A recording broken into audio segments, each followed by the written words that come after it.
my apologies, for the hiccup. No, well done for persevering.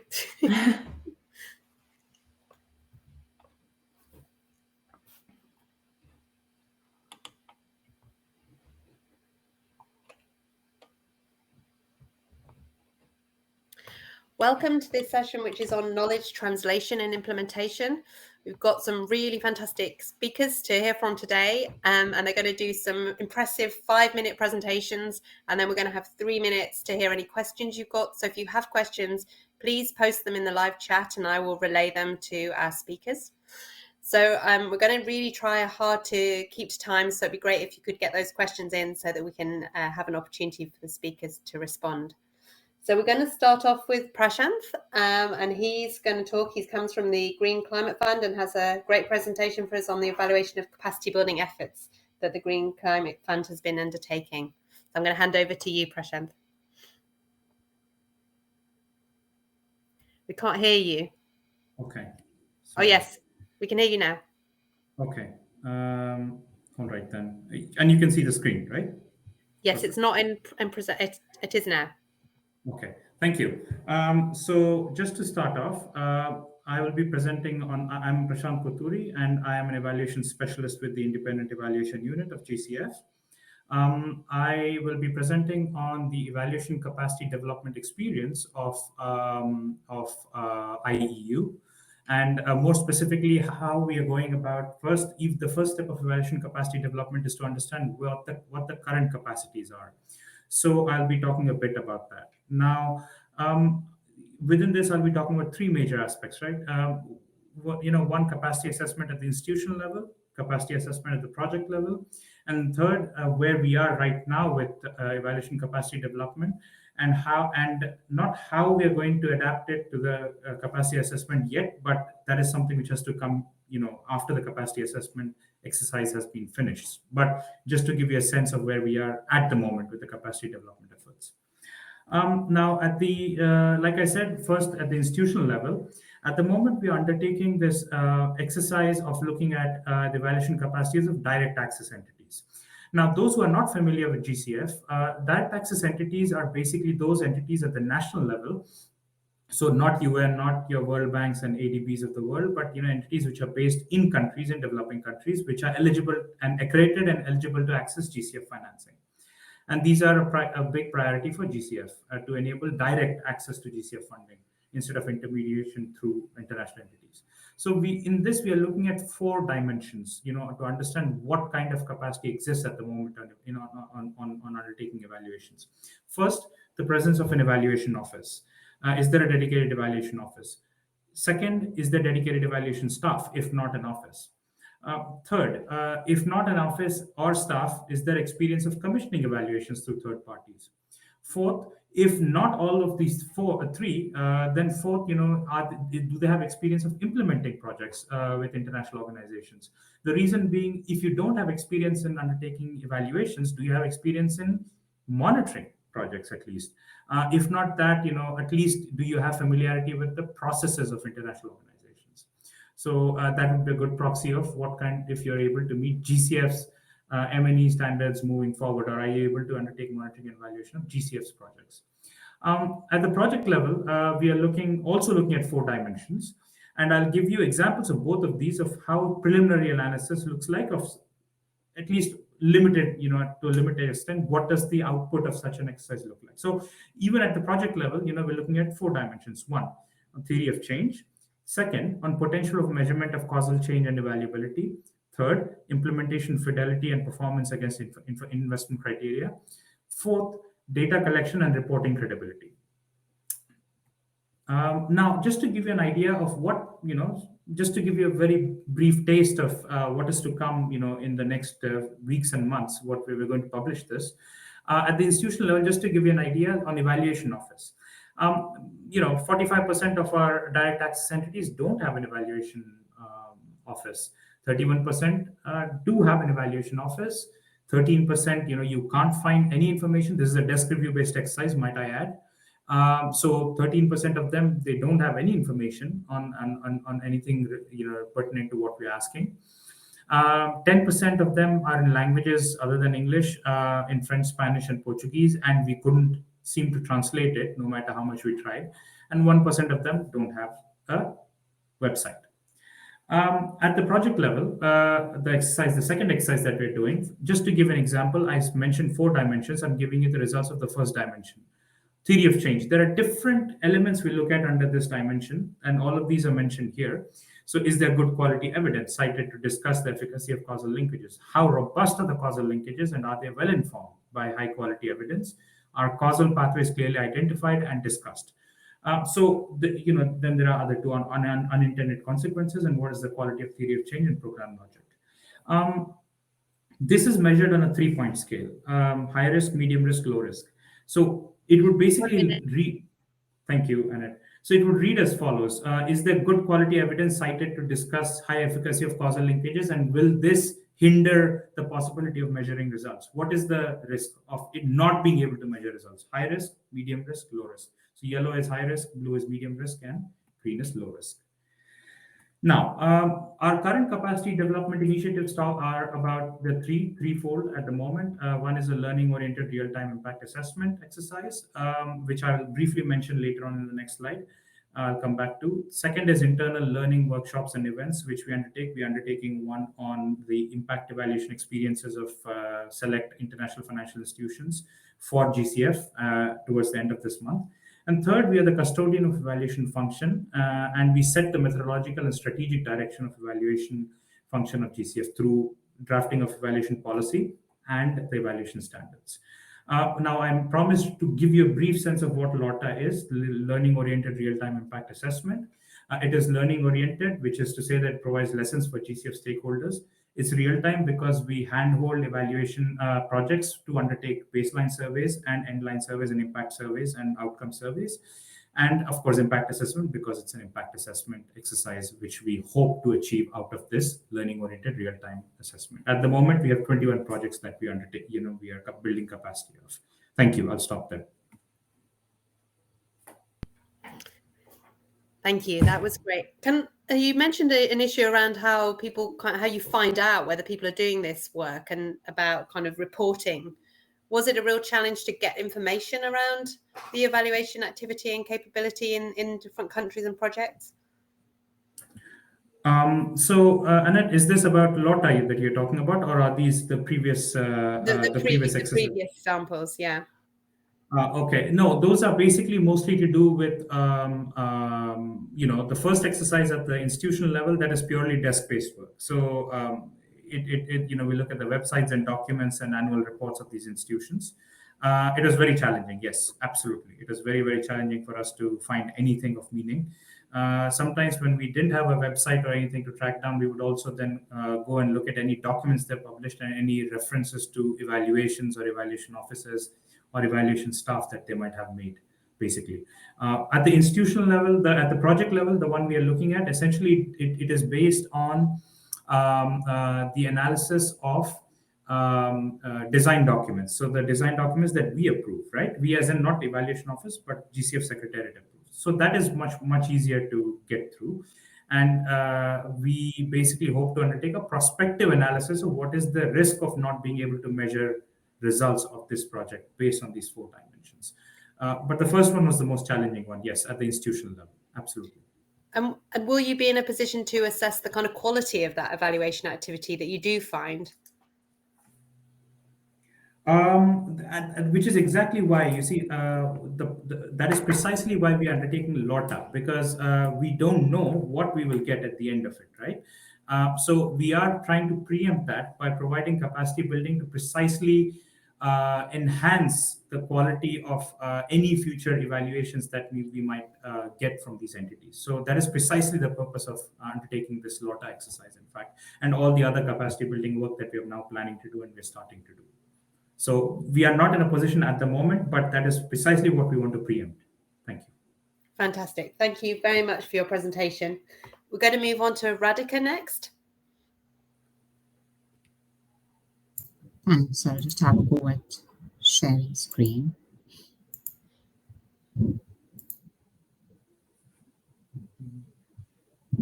Can you see my screen? Yes, Yeah. it's right. Okay.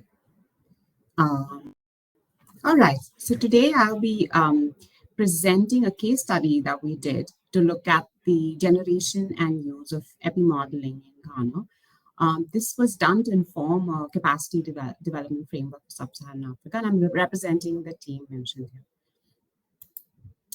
So as we all know, with the COVID-19 pandemic, there was increased awareness of how mathematical modeling can be used to inform public health decision-making. And we know that that can either save or cost millions of lives. There was also increasing realization that there's a need to develop national capacity in epi-modeling, and that you need different kinds of capacities for actually generating and using this evidence. And also a need for taking a very systemic approach, looking at the entire evidence ecosystem. So we were funded by FCDO to develop a capacity development framework for sub-Saharan Africa. My colleague Craig will be telling you more about it. And specifically looking at different kinds of capacities, capacity to generate high quality, reliable data, make it accessible, carry out policy relevant modeling in a timely manner, and to translate evidence into action. So for the framework, we did a scoping review, we had stakeholder mapping, and we did case studies on Ghana, Kenya, and South Africa. And based on stakeholder consultations, we chose these countries because they held different positions in the capacity spectrum. So the case study on Ghana, we did a literature review and had interviews of early career and experienced modelers. We talked to representatives from the government, the Ghana Health Service, Ghana Statistical Service, and FCDO. And what we found was that prior to COVID-19, there had been some work going on in Ghana to a limited extent to the use of mathematical modeling for looking at the spread of infectious diseases such as malaria and HIV. But as with many other countries, it was during COVID-19 that there was a renewed interest in this area. Ghanaian academics were using mathematical models to examine transmission dynamics, but it was unclear how it was being used in decision making. FCDO funded a project to support epi modeling, and this was a collaboration between government, Ghana Health Services, Ministry of Health, University of Ghana, and the COVID-19 Modeling Consortium to build an in-house, in-country model that could guide decision-making on non-pharmaceutical interventions.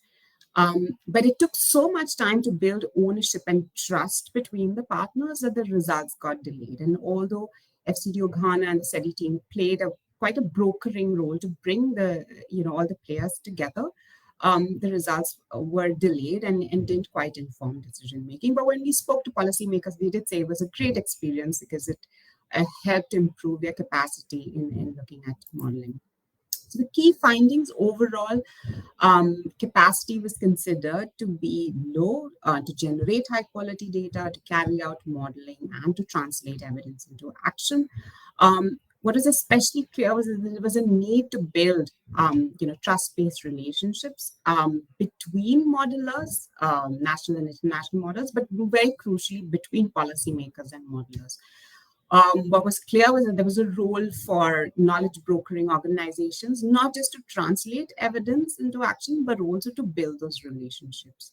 Academics thought it was really necessary to increase the flexibility of academic courses so that students could audit different courses, biostatistics, mathematics, public health, for it to actually be used for modeling work, but more importantly, improve the practical orientation of courses taught in universities.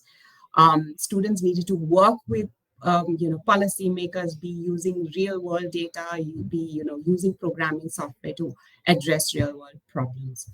And finally, a typical chicken and egg problem, there's a need for more funding to carry out research and developing capacity, which was lacking in Ghana. Without this, not a lot of work was going on. There were not a lot of jobs created in this area, and hence there was not a lot of interest.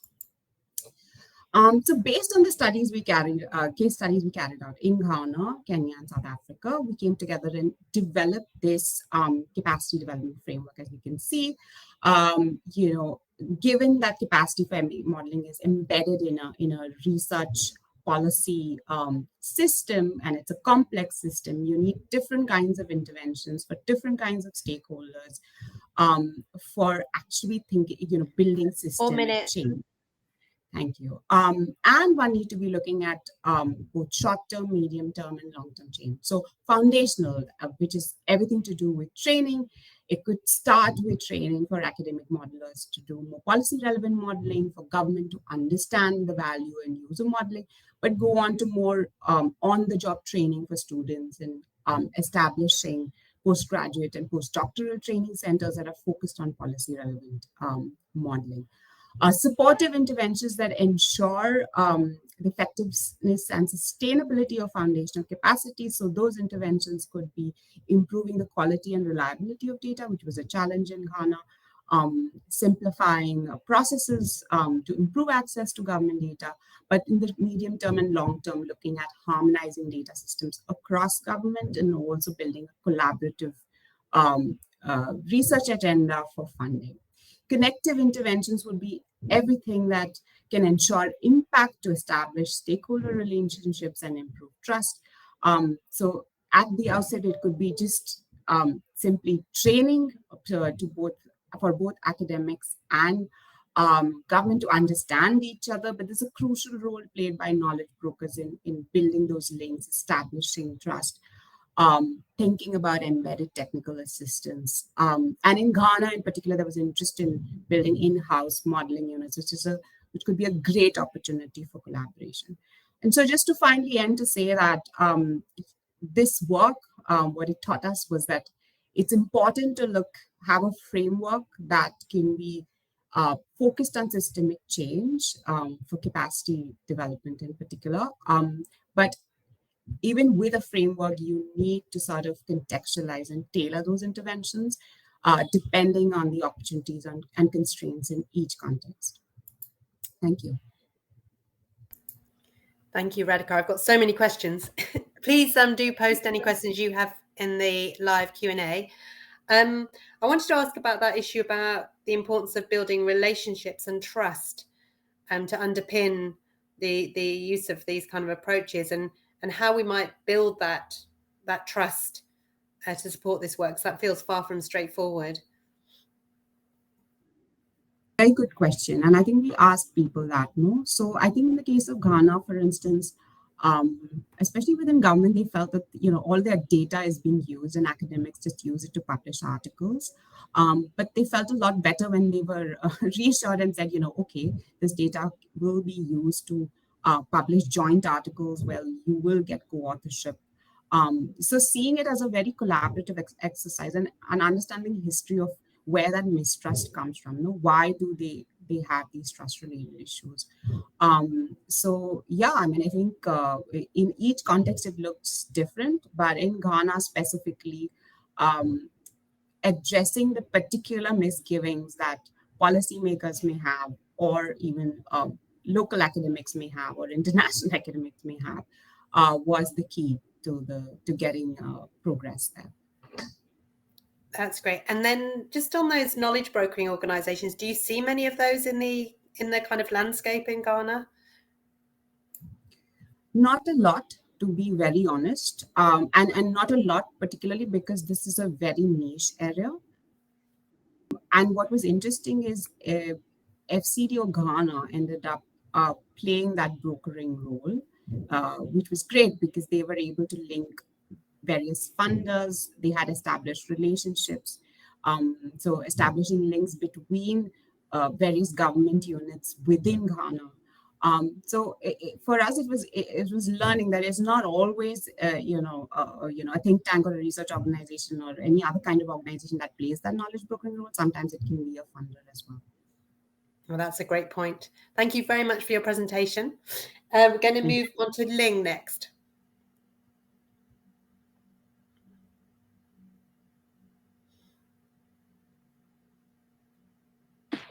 Okay.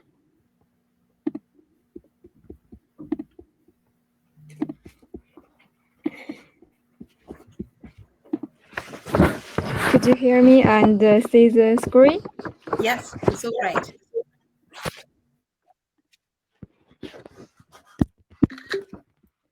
Okay.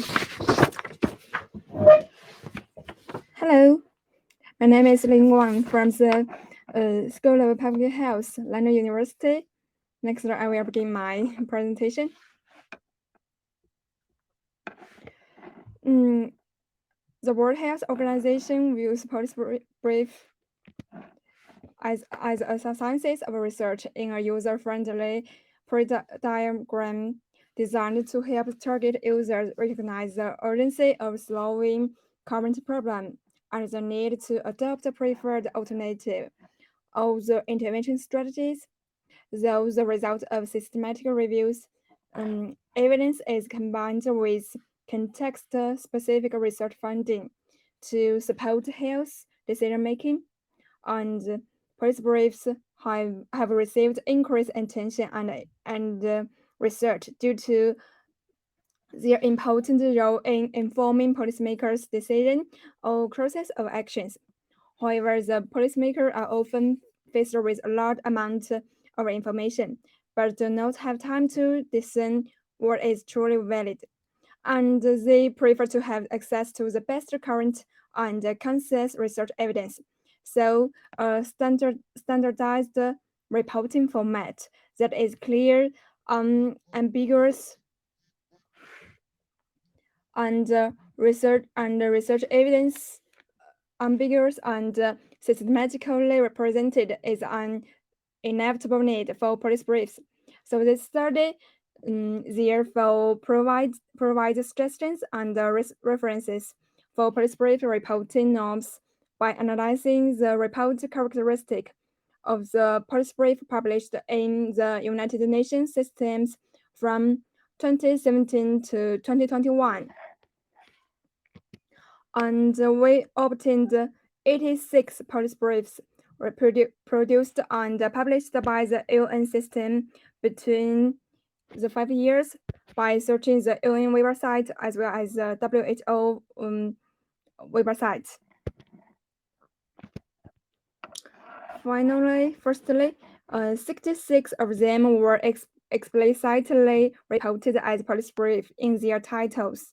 And the most common term was policy brief, followed by thematic brief, evidence to action brief, information brief, and policy note.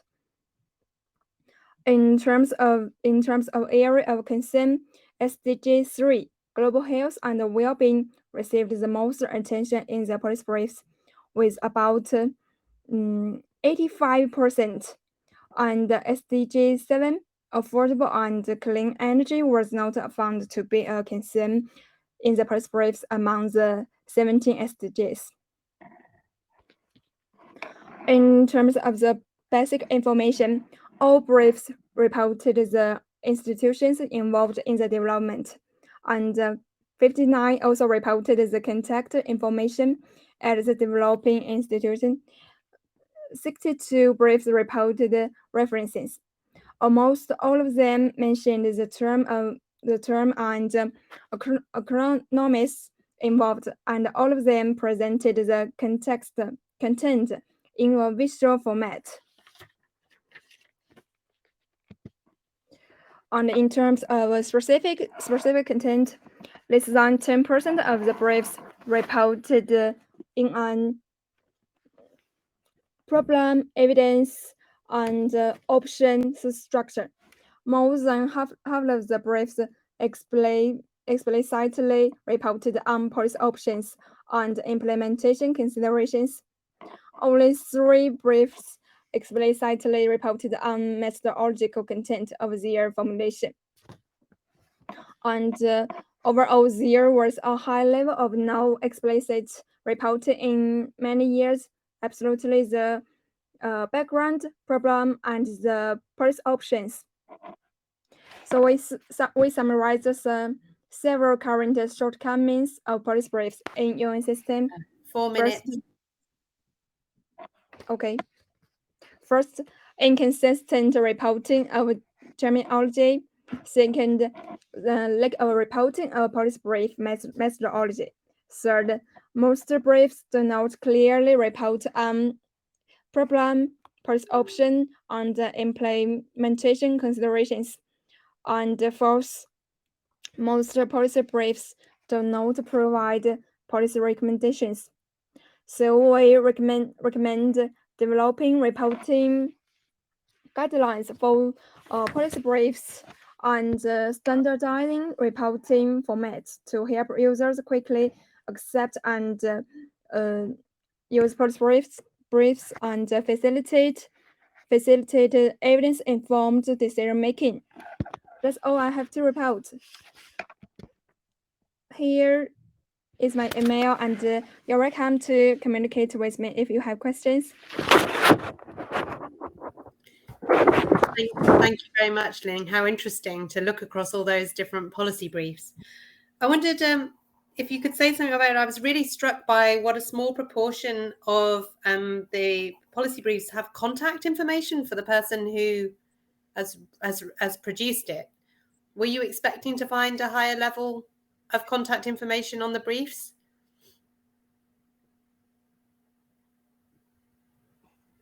I'm sorry, I can't hear the question. Sorry, shall I ask again? Can you hear me now? Yes, I can. Maybe there is something wrong with my hearing. That's fine. It was a very small proportion. I think you said 4% that had contact information on the briefs. And I wondered if you expected to find more people providing contact information. It seems very low. So few people saying, how to get in contact to discuss the content.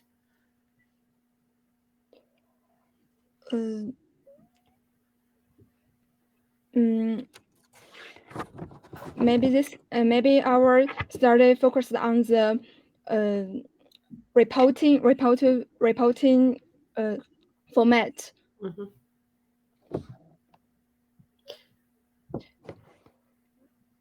But the briefs didn't include contact information for so you could get in touch with the person who wrote it?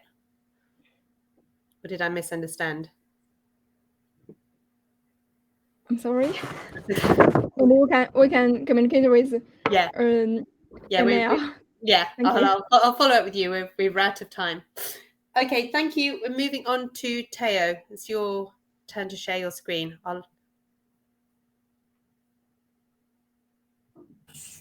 Okay.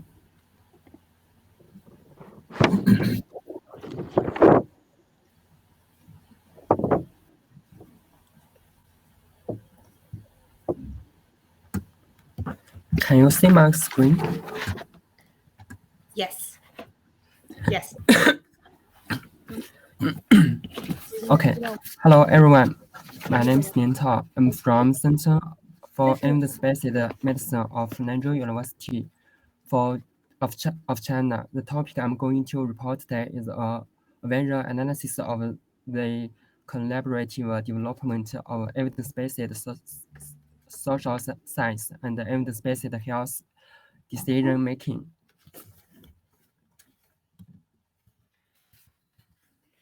Evidence-based social science apply evidence-based ideas and method. It is based on the best evidence valuable at present. That is to finally consider the value, intention, and the specific objective conditions of the survival object, so as to make a scientific evaluation and decision making in the related fields of social science.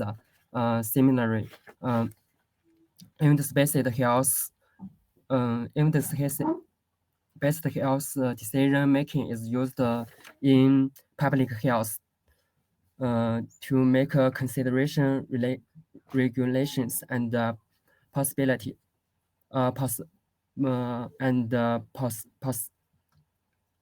policies.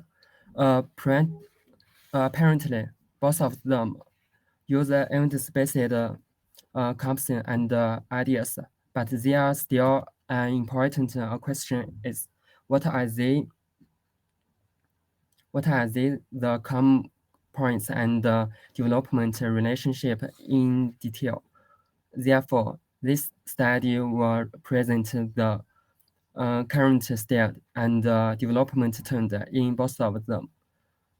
Those through bibliometric method to illustrate this. Firstly, we searched two database, which are mainly used for Chinese relative styles and verbal sets for English based on the present retrieval strategy. The search language was limited to Chinese and English, and the search time was from the establishment of a database to March 2022. There was used bibliometric software Westview to analyze the consequence of author and keywords. In the author's clustering analysis, each dot represents an author, and the size of the dot embodies the author publications number. The color of the dots indicate the author from the same group. The distance between the author and the author represent the relationship between the two. The high external links indicate the high connected. The preliminary results show that the same author can publish evidence-based research even if the research direction is different, which indicate the strong interdisciplinary nature of evidence-based medicine knowledge. In the clustering analysis of keywords, each dot represents a keyword. Yellow dots represent the current hotspot. As we can see, evidence-based social science and evidence-based health decision was a common research content. Similar system review and the use of common research method. In addition, the COVID-19, climate change, and big data has become a hot topic for both of them. In recent years, the research popularity of evidence-based social science has been increasing, and the development of evidence-based health decision-making research reflect the senior strict effects with evidence-based social science research. However, the number and method of evidence-based health decision-making research are still insufficient, and the cooperation among research is also less.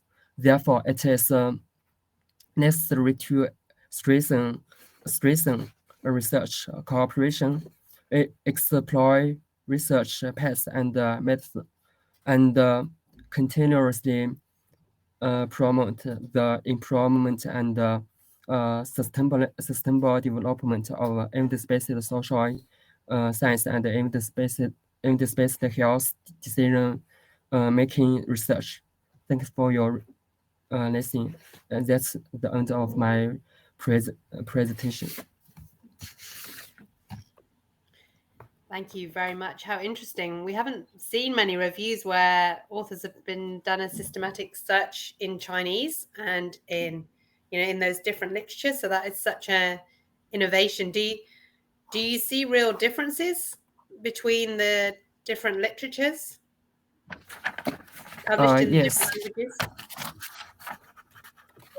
Yes.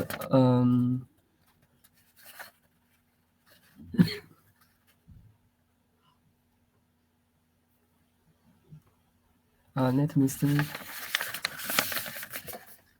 Could you give me an example of differences? Evidence-based science have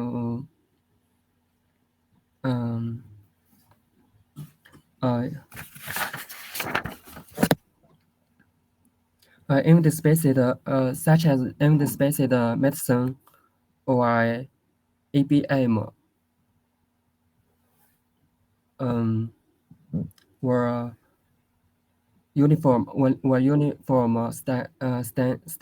standardized. That's interesting. We have a question in the chat. So how do you do synonyms data cleaning for database export data? Okay.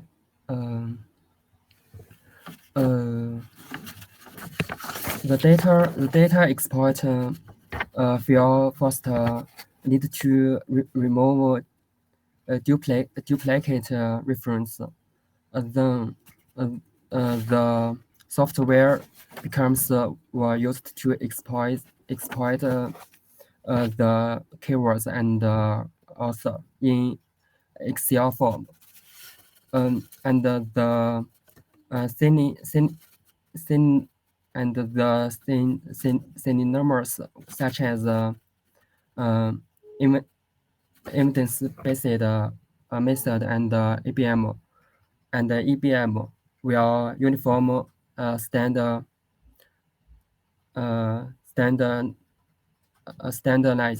into evidence-based medicine.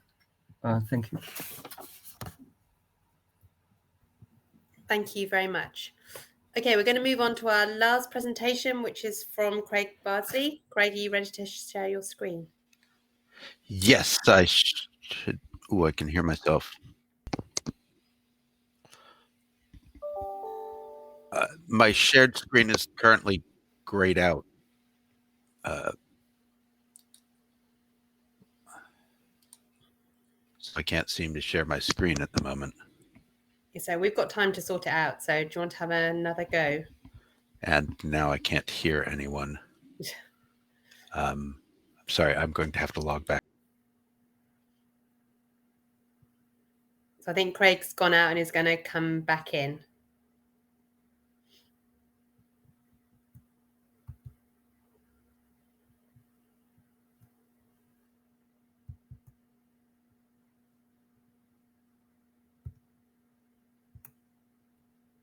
We will have a little bit of time at the end for any questions, so please do put your questions in the Q&A, or whether the speakers have questions for other speakers, please have a think about that, because we should have 5 to 10 minutes at the end. Craig's back. Yes, I'm back. Can we hear me now? Yes. Yes, and it looks like I can share my screen.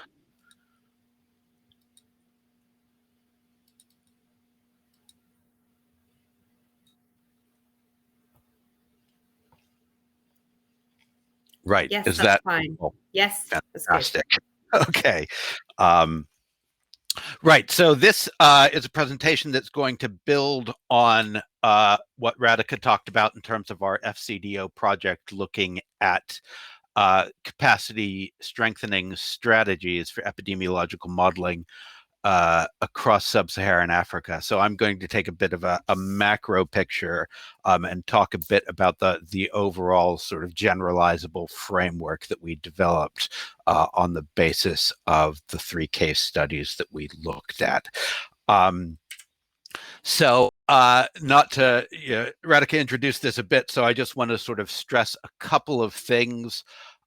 First of all, epi modeling, I think, is a particularly strong case for looking at ways to strengthen capacities for evidence generation and use in lower middle income country settings.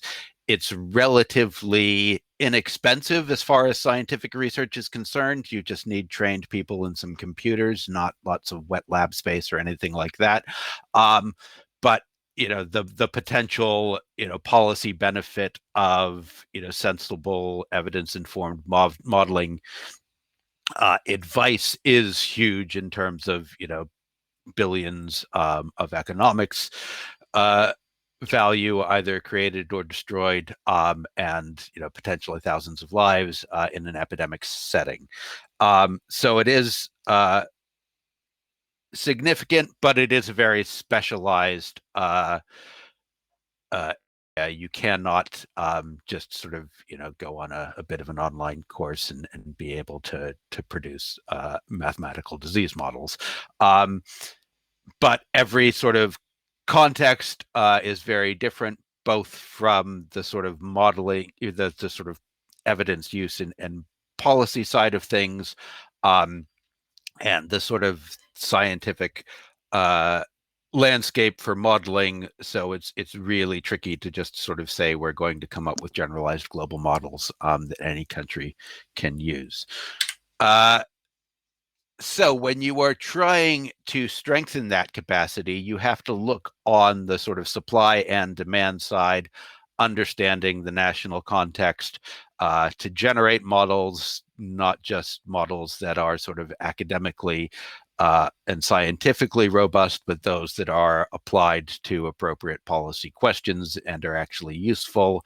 And then simultaneously, on the government implementation side, how to make sense of that data, to use it effectively. And that's not just in health policy, it's also in economic policy, education. So we are really dealing with a massively complex landscape in which you could potentially implement a whole range of different interventions and intervention types. And those are sort of illustrated on this slide.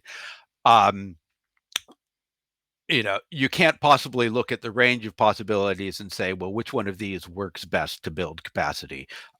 You have to look at a coherent package of interventions that is tailored to the context and what you're trying to achieve. So what first step is to look at the various types of interventions you could implement and assess them in terms of who they're targeting, the depth of change you think they could achieve in the system, the breadth of that change or its scope. How wide is this just going to affect a couple of policymakers? Is this going to affect the entire national context? And is the change you're seeking likely to be sustainable? Then the model proposes that you try to sort of build these within an explicit pipeline.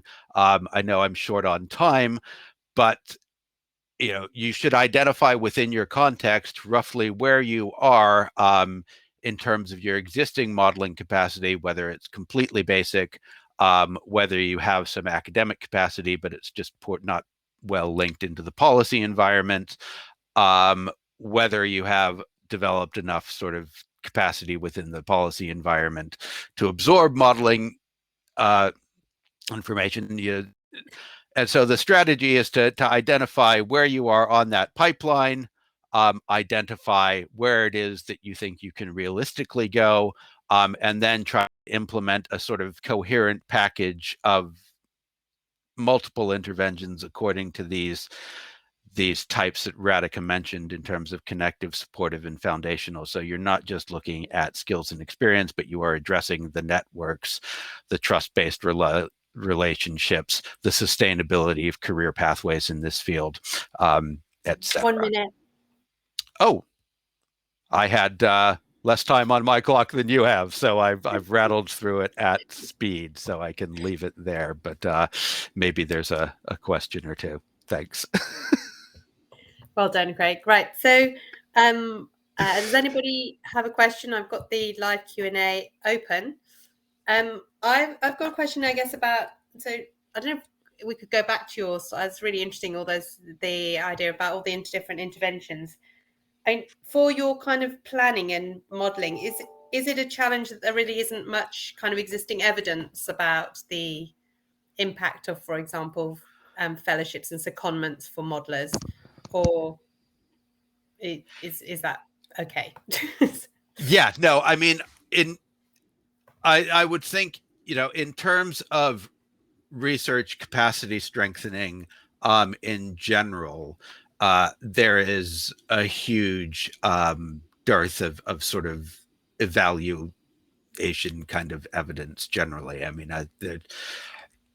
there's a vast tendency to sort of, fund things, and then not really pay much attention to the long-term impacts, partially because, if you're funding PhD studentships, you're not going to really see much of the impact of those potentially until particularly on the sort of capacity of the system, until 5-10 years down the road. And very few funders or implementers have the sort of attention span to go back and look at those kinds of things. So I think, it is a very under kind of researched area. And, it's also not the sort of thing that you can do lots of sort of quasi-experimental studies on, because you are dealing with national systems, and very sort of specified areas. It's hard to compare, even just to sort of compare, the modeling evidence ecosystem versus other types of sort of evidence to policy ecosystems. There are some similarities, but there are also lots of differences as well. And in sort of planning your work and coming up with this really interesting framework, how much have you drawn on what those ecosystems look like in other countries? Well, ours was sort of mainly drawn on the case studies that we did in Kenya, South Africa, and Ghana. It was informed, so Lisa White and Sheetal Salal are part of the Como consortium that is basically a network working on building modeling in sort of, I think, 50 odd countries around the world. So their sort of experience from those collaborations also very much informed the kind of underpinning thinking on the model. But this is, this is also in the space of theory. I mean, I'm trying at the moment to talk to the Gates Foundation about possibly opportunities to kind of further develop it, and sort of assess of, whether it would actually, be practically helpful in future endeavors. But the headline message is that you can't do anything realistically aiming at capacity strengthening in research in isolation, and just looking at a particular intervention without an appreciation of how you're engaging with the full ecosystem is probably not going to be particularly productive. You'll probably get some great impacts, but it's an important point to make, because that is how we've done things in the past. Yeah. Yeah, exactly. I mean, individual students or researchers for whom it is transformative, and that's no bad thing. But if you're really trying to sort of advance systems to address these sort of massive questions of, how do you make policy in the face of pandemics or even, endemic disease effectively in countries, then, the impact on that's going to be very minimal. Oh, that's great. So thank you so much to all our speakers in this session. We have just about 10 minutes left if anybody has any questions, or indeed if any of the speakers have any questions for the other speakers and presentations that they heard.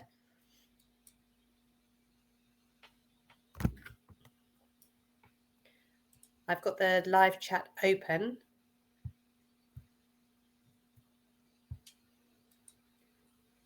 Would any of the speakers like to make any kind of further comments based on what they've heard from the other presentations?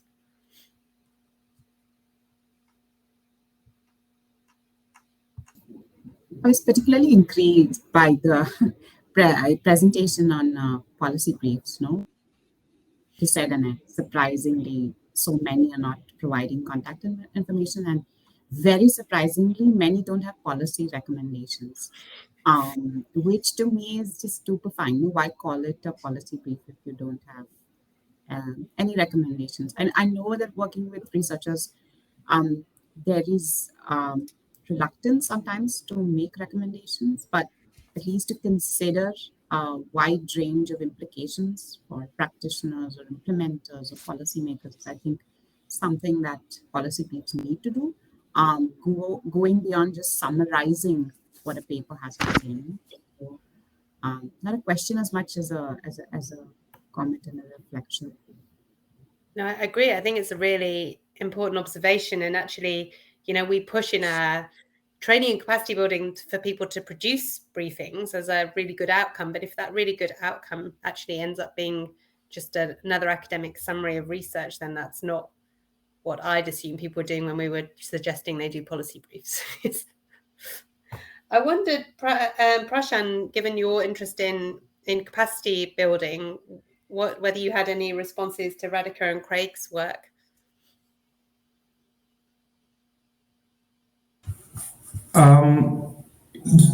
Which part of it? The part on recommendations, was it, or on? I guess around the work they've been doing to think about the different layers of the system that need to be engaged in terms of capacity building. Right. Okay. So just to say, and I think, we in our capacity building work, we are looking at precisely these different layers, right? Because you see, that's precisely why I started my presentation with the different layers, which is that first it's at the institutional level, and then it boils down to the kind of projects they're doing, right? So you need to look at both, because having institutional capacity to do M&E, for example, doesn't automatically mean that a project is well placed to measure its own results. So that's why we are looking at capacity assessment at both the levels. Now, in terms of our capacity building efforts themselves as well, actually, if you look at the LORTA program, because I didn't have time to elaborate on it more, essentially, it is an ongoing process. So we stay with the project for over 6, 7, 8 years, right, throughout the life of its project, throughout the life of the project. So it starts actually with engagement at the top levels of the institution, because that's where, interestingly enough, to sustain interest in, say, M&E work, you need to start at the top. It needs to be, counterintuitively enough, it needs to be top down, if I may put it, because a lot of institutions and a lot of staff, they're thinking about their next month's performance appraisal. They're not thinking about what happens 7 years down the line. So in that sense, we start with, capacity building at the top level, awareness building at the top level of the, in policymakers, heads of these institutions, these international organizations, and then we come down to the operational staff. So we do tend to look at them. It's just that I must also say that it's not a perfect endeavor. Things tend to fall off. Even though we try, they don't always pan out as we want it to pan out. Thank you. I think come in, Craig. Yeah, no, I was just going to, that's really interesting to hear it, and actually chimes with one of, I think, our key observations, which we didn't get time to mention, is one of the key factors that you have to understand about the particular context you're working in to determine how sort of feasible a lot of these efforts might be, is whether or not there are sort of particular high-level champions, particularly within governments, that are interested in evidence-based approaches, or, in our case, the application of modeling evidence. And sort of reflecting on that, I think that's because, the capacity deficit is the lack of a sort of institutional accountability mechanism to require the sort of use of evidence or the use of models or things in kind of making policy determinations. So you need somebody to sort of put their personal agency in that to kind of generate it. But then the long-term ambition would be, can you use that to create some sort of, institutional structure, which is why it was so interesting here, Prashanth, to hear about your assessment of, are there, dedicated offices or at least dedicated individuals, sort of, those levels of institutional buy-in into the use of evaluation and evidence. So it's really, it's a complex process to sort of try and build that with an institutional framework, and maybe that's hopefully that's a cross-cutting lesson from our work. And it feels like such progress to me from, say, 10 years ago that, we're not just talking about lots of training courses everywhere. which are, but instead thinking about what some of these systems elements are, and what indicators would be of a strong system. That feels, as you've all said, this is very tentative work, but it's still much richer than it's been in the past, and much more realistic about what it means to build a system at different levels, and to get beyond just building individual capacity, and that individual capacity often leaving the country, which is a problematic model in terms of sustainability. We have a few minutes left. Is there any other issues that people would like to pick up from across the presentations?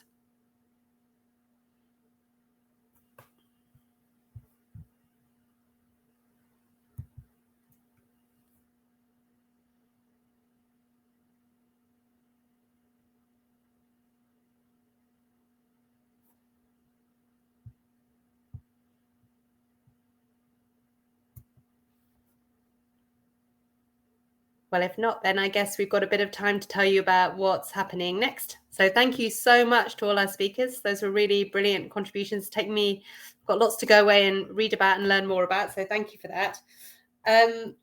So I think Amy has a slide to share about kind of things you might want to go away and do next. So in particular, there's an opportunity to join some informal chat rooms, which is a great way of trying to bring into the conference some of those experiences we have when we're together and we're standing waiting for coffee, or we're just moving between rooms. So I would definitely encourage people to take up those opportunities to have a bit more informal engagement and discussion. And there are also the poster galleries. I mean, often at conferences, the poster galleries are where there's lots of, great emerging ideas and opportunities to kind of view those posters. My experience of going to virtual conferences is I'm not getting to those. And so one of my goals is to get to see more posters when I go to virtual conferences, because it's something that I've learned a lot from in the past. So those opportunities are there. Please use them. And thank you so much for everybody who attended this session. And I hope you enjoy the rest of the conference. Thank you very much. Thanks, everyone. Bye.